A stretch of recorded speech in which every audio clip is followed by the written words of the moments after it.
guys, jumpa lagi di channel Fakta Unik Dunia by Mas L. Kali ini kita akan membahas lagi tentang keunikan dunia. Tibet yang dijuluki atap dunia berada di ketinggian lebih dari 4.000 meter di atas permukaan laut.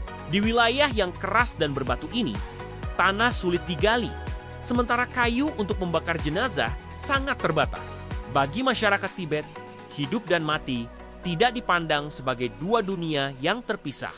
Mereka percaya bahwa tubuh hanyalah wadah sementara, tempat roh bermukim selama ia menjalani kehidupan. Saat roh meninggalkan tubuh, wadah itu tidak lagi memiliki makna spiritual. Disinilah falsafah sky burial menemukan panggilan alamnya.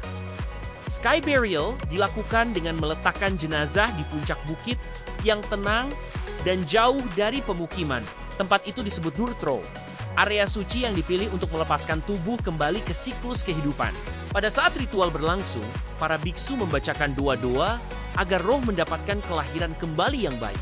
Jenazah kemudian ditempatkan di tanah terbuka, dan tak lama kemudian, burung-burung pemakan bangkai, terutama burung nasar Himalaya, akan turun dari langit dan memakan tubuh tersebut.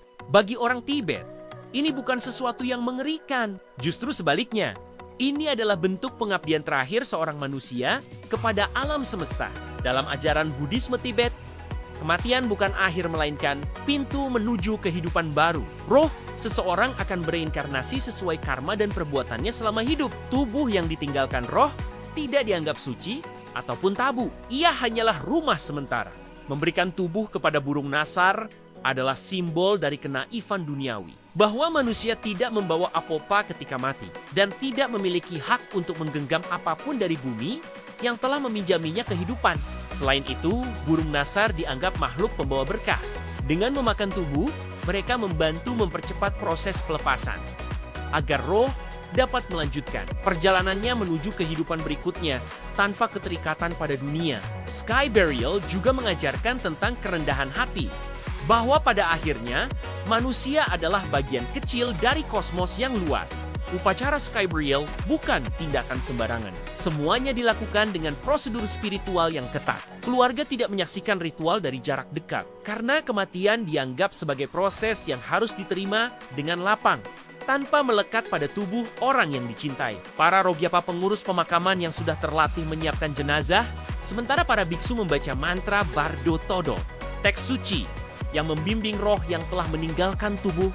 Ritual ini bukan sekadar pemakaman, tetapi upaya membantu jiwa bertransisi. Di tengah sunyi bukit tinggi, suara doa mengalun. Burung-burung mulai berputar di langit, dan alam mengambil kembali apa yang semula ia berikan. Sky burial adalah gambaran paling nyata tentang betapa eratnya hubungan manusia Tibet dengan alam. Mereka melihat hidup sebagai siklus yang tidak pernah berhenti.